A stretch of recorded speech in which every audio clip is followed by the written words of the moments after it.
Welcome to Time Out, the No Flop Zone. I'm Boti Nagy, your host, and my co-host is Joey Wright. Welcome back, Joey. Where have you been? I've been everywhere, all over. No, it was great. A song like that. I know. It was great to see some basketball outside of the country, and we'll discuss it later. But yeah, it was good. Well, let's start. We're going to talk about 2024 in review, whether it was a good year, a bad year, otherwise, whatever. Let's start alphabetically with Abdelfattah. Mahmoud. Who? Where?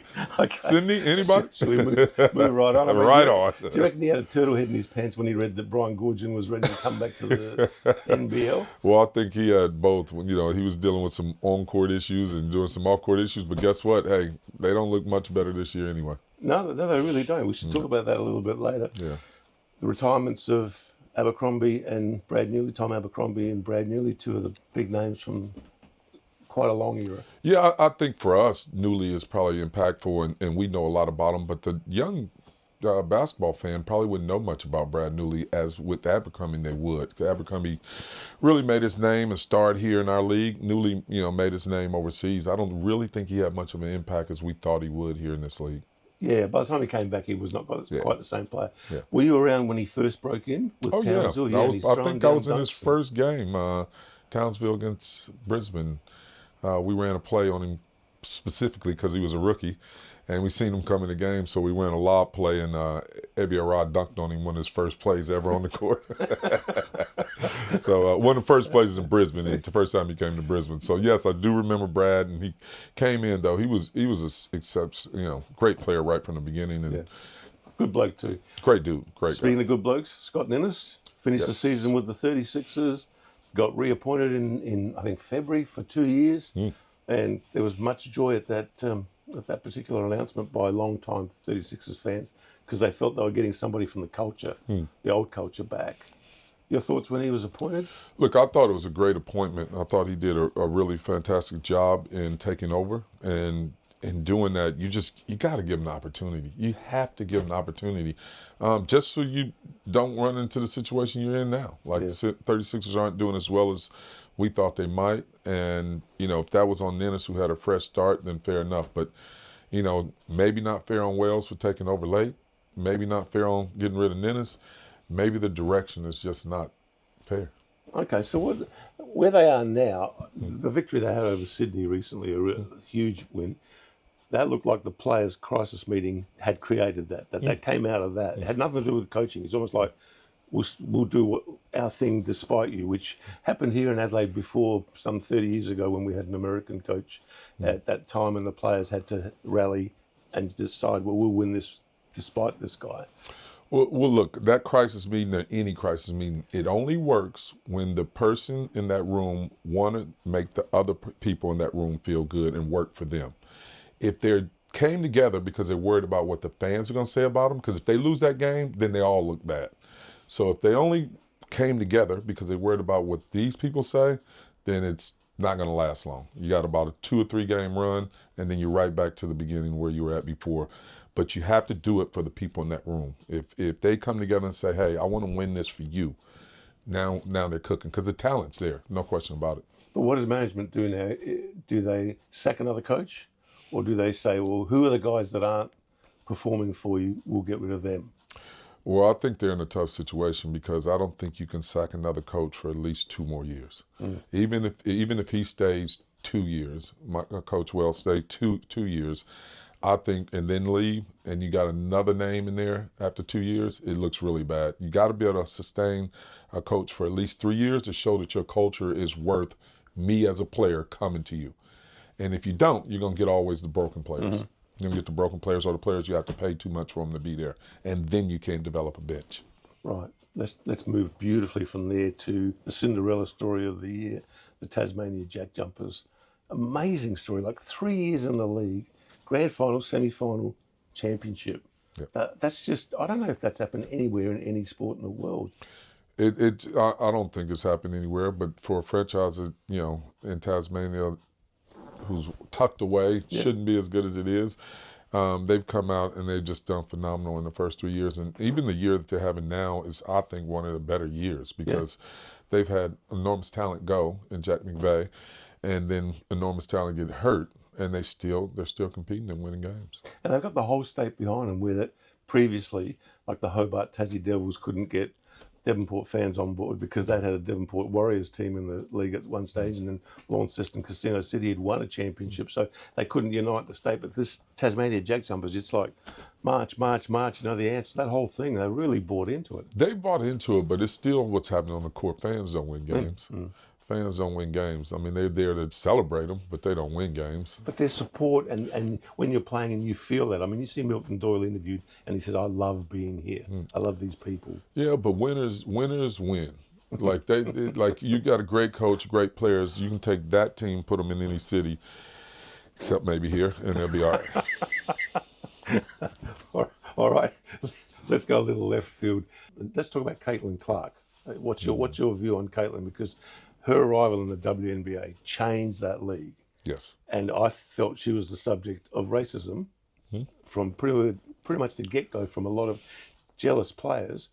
So somewhere somebody had written that when Michael Jordan became the face of the NBA, everybody was thrilled. It was like a high tide lifts all boats. He's getting the Nike sponsorship, suddenly everybody's better off for him being there, which is exactly what we had with Caitlin Clark. But it seemed the backlash against her was negative from the get-go, and she's brilliant. Well, her notoriety came on the scene, unfortunately, due to a racial incident with her and the young lady at LSU, Reese.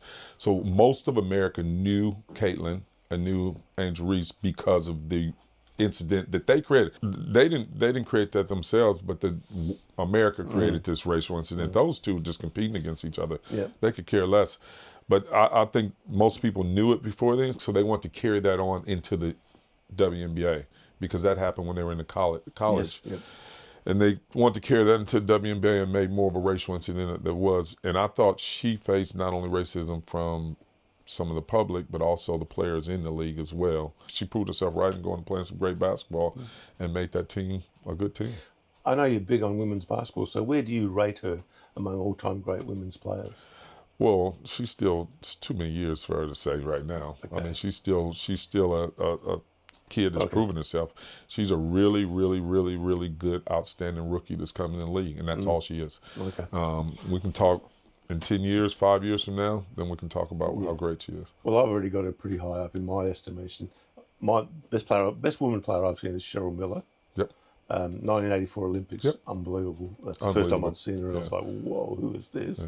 But as an offensive player, I don't have Caitlin Clark very far behind. Yeah, but Cheryl did so many more things than Caitlin did. Yeah, got to give it time. Yeah, her athleticism, her ability to run the point at her size at that time, like she could play every position on the court. Caitlin can't do that. She's not in that same conversation yet. No. Talking about greats, Boston Celtics, that's your team, isn't it? You're a Celtics man, aren't you? I'm an old school Philly fan. I'm a Larry Bird fan. Oh, yeah, okay. I'm a Larry fan, but I'm an old school. I'm Philly. Okay, so you weren't barracking for Boston over Dallas for the NBA championship? No. Really? No. You were looking at our guys. I want Dallas to win it. Yeah. Well, Dante Exum and Josh Green were big contributors to that. And I expected that to continue on into the Olympics, but Josh was sort of set aside because Dyson Daniels was given some opportunities, and he did great. I'm not knocking that at all, but I thought Josh Green coming off a championship series was very ordinary at the Olympics, and that surprised me because to me that says the environment wasn't conducive for him. Well, I don't know necessarily environment. We're talking about FIBA basketball versus NBA basketball. And when he's on the NBA court, he has to think about probably 2-3 things: knock down an open shot, get down and defend. FIBA basketball is a whole bunch more to negotiate if you're playing the 2-3 spot. So you got to play against zones, you got to play against half court traps, you got to play against full court traps. On the pick and roll in the FIBA basketball, they might guard it 4 or 5 different ways. In the NBA, it's one way. So they don't have to think as much. And so a guy like that coming from a role playing situation where he only has to think about a couple things, put him in FIBA basketball, he think about 4 or 5 things. It's a little different. Okay, so let's go to the Olympics. How did you rate that performance? Because what they did was they beat Spain, the old rival, finally knocked off Spain, got rid of them, but then lost to Canada, lost to Greece, were 24 up against Serbia in the quarterfinal, which is the biggest lead that has ever been squandered in the Olympics, to lose that game. I thought they played well enough for us to forget about how ugly they were. That's what I think they did. They played well enough to be in every game, so we're like, yeah. And you leave the game feeling good about it, even though you lost, but they won one game. Yeah. They won one game. That's right. That whole time, one game. Forget where they finished, forget where the pool, they won one game. But they played well enough for us to forget about how bad they were. Were you surprised when Matisse Thybulle was left out? Because I know I was. Subsequently, he said he probably didn't do the right thing. So it's in a context now that I didn't have back then. But I still thought that team could have been just marginally better. I think there was some picks that could have been marginally better, and I think what they were missing is a guy like a Mitch Creek, and we've beat it in the head over and over, but Mitch Creek should have been on that team. And that team looks different if a Mitch Creek's on that team.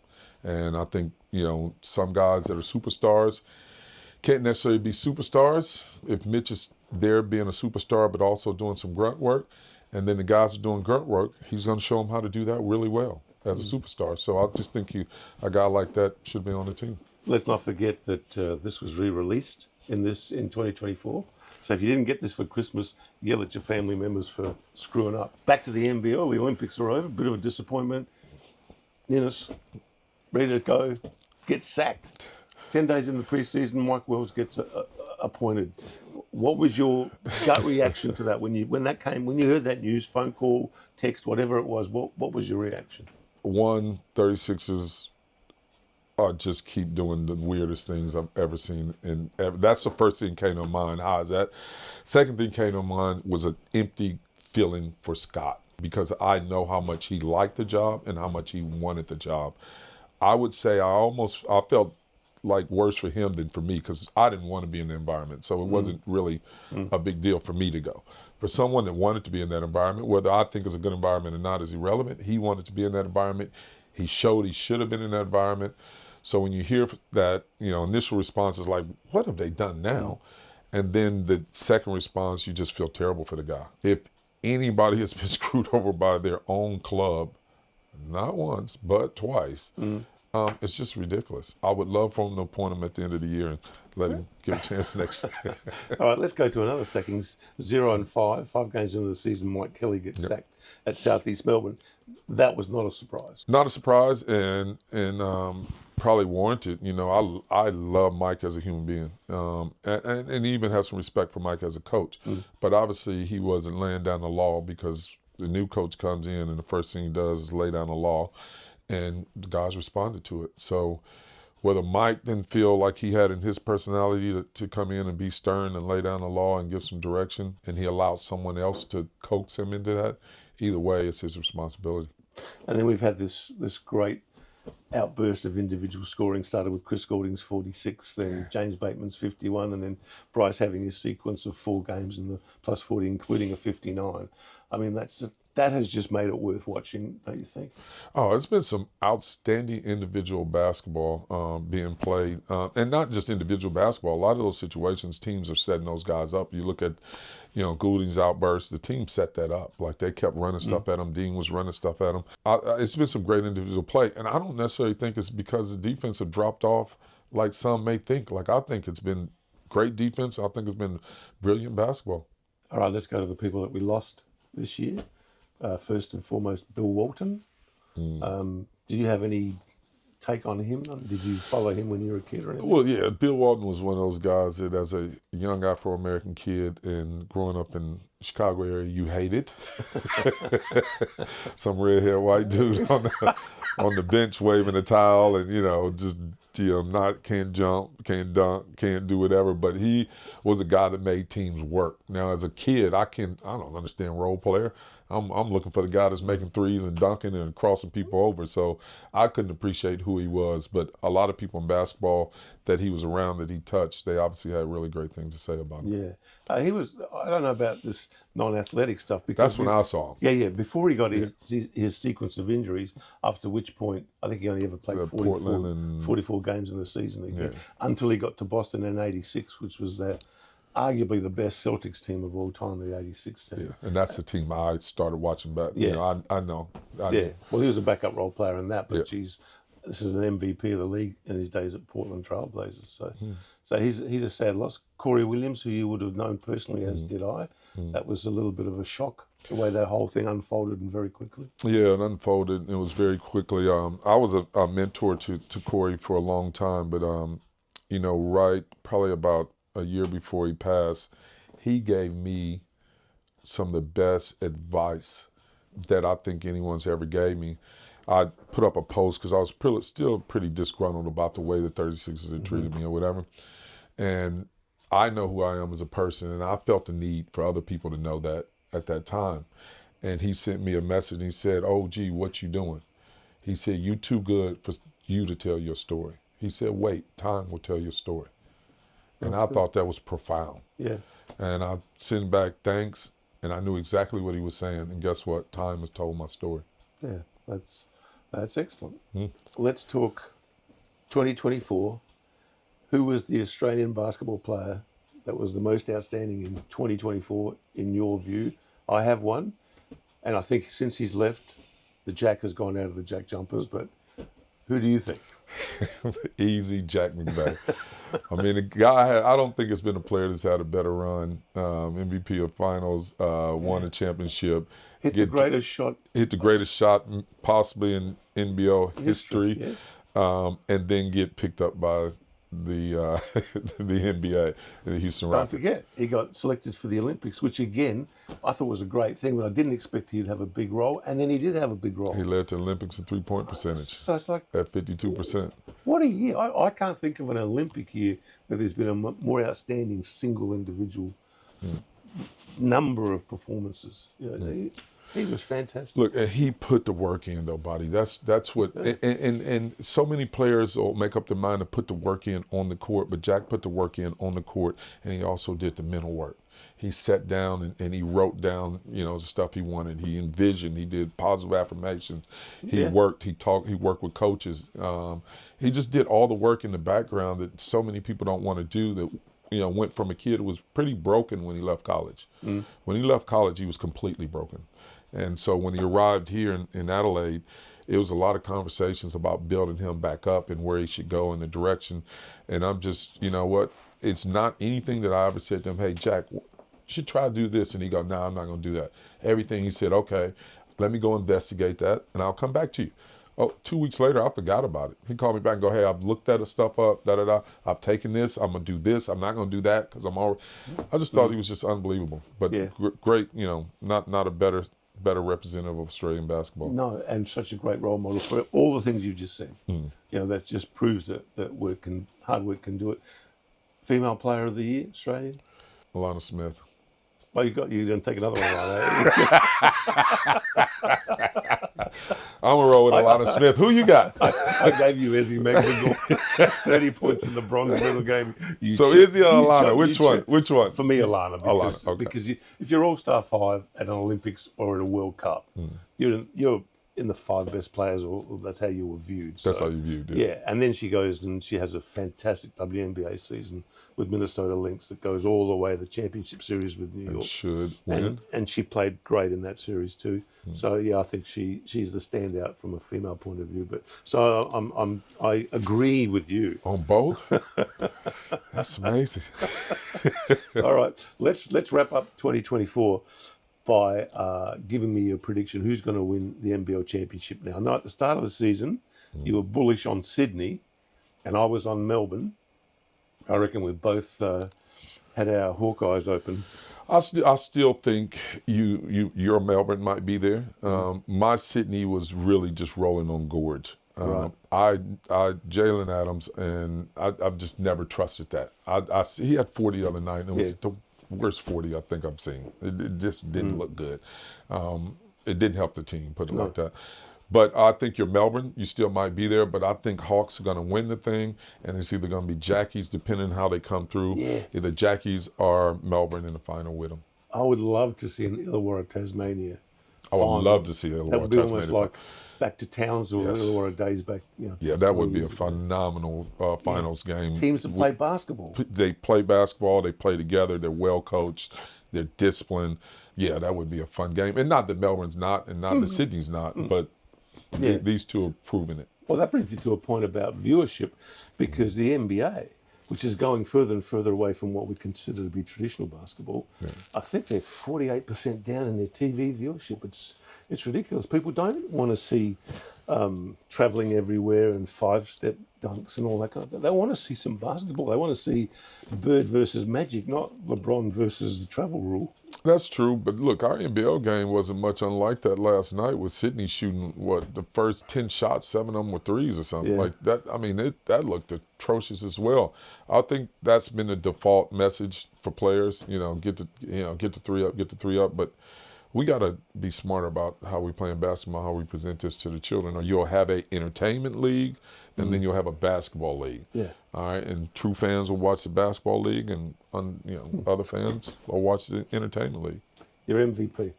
MVP this year? Will he get number 5?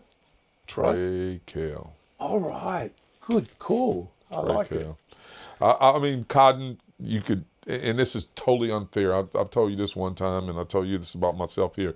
I'll fall prey to my own success, and that's what Cotton has. Yes. Any great player, you just be great so long that people just stop. They just noticing. Yeah, you stop noticing. So the reality of it is Cotton 100%, but Trey Kelley has done so well there. I would love to see him, and I would only give Trey Kelley that just because he's new.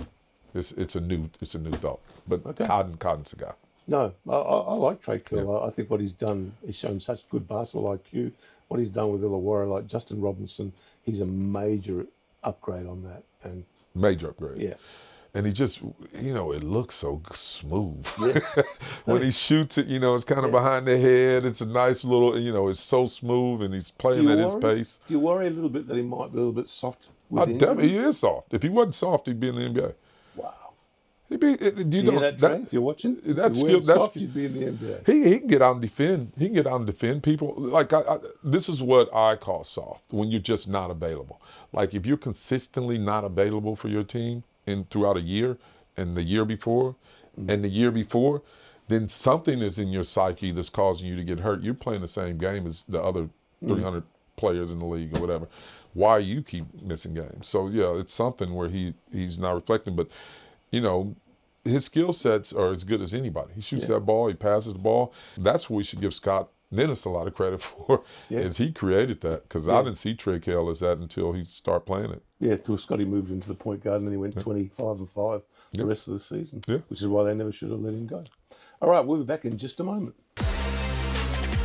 At Shoot HQ, we prioritize personalized attention with small group sessions. This ensures that every player receives focused guidance from our team of exceptional coaches who were all trained by myself. I'm Lawrence, head trainer here at Shoot HQ. I'm Mags, trainer here at Shoot HQ. I'm Liam, the strength coach from Shoot HQ. If you want to take the next step up, I personally do one-on-ones, but I will ask you to train hard. We don't just offer small group sessions here, we also offer squad sessions. Bring your entire team out to be coached by some of the best coaches in Australia. And even better, your first squad session for free. Find out more information on squad sessions online. All right, we're back and we're talking about game of the round this week in the NBL. What's your choice? Adelaide, Melbourne. That's going to be a firecracker. So with Adelaide winning this last game, them going against Melbourne, in spite of what happened last time, both teams will be fired up. Should be a great game. I think Adelaide will win it, though. Yeah? Yeah. Okay. Well, I'm agreeing that it's a good game. I also like Tasmania, Southeast Melbourne. I think that'll be a classic game down in Hobart, and I reckon they're ripe for the plucking, the Jackjumpers. I think they are ripe for the plucking, and that game is going to matter. That game is going to really matter to whether Southeast is around. I mean, Jackies are probably proving that they're going to be there. Southeast need to pick up that game. The Adelaide-Melbourne game, I don't know how much that affects the latter. Yeah, probably. It's more impactful for Adelaide than Melbourne at the moment. They've got enough wins on the board, but they've got a lot of games on the road. They've got to pick some up. They do. Themselves. So, yeah, that's a big game. 2 big games to watch out for. Joey's going for Adelaide. I'm going to go for Melbourne, just because it's there's not that much between them. You don't have to jump on the other side. No, You're true honest. With Melbourne, with Adelaide playing, if those 4 play like that, and they have a reason to play like that now because they've shown they can play like that. Yeah. If those 4 play like that, they're the best 4 in the league. All right, you talked me out of it. But I'm still going for Southeast Melbourne down in Hobart. I'm picking an upset there. Is that what you're thinking, or what do you think? No, I think Jackie. Oh, I'm gonna roll with you. You convinced me on that one, so I'm gonna jump on your side. I'm gonna go with Southeast, just because the Jackies have won 7 or 8 in a row, and Southeast need this one pretty bad. Let's see what happens. Maybe they can. Matt Hurt's a big. Who's gonna guard him for the Jackies is gonna be interesting. Okay. The other games for the round will be Sydney, Southeast Melbourne, Illawarra, Cairns, Brisbane, Sydney, New Zealand, Perth. That's a hard one to pick without PJC. Illawarra, Tasmania. That could be a good one. And Brisbane, New Zealand. Subscribe, leave your comments. Next week we'll be back talking EuroLeague because Joey's just been there watching it. So thanks for tuning in. See you then.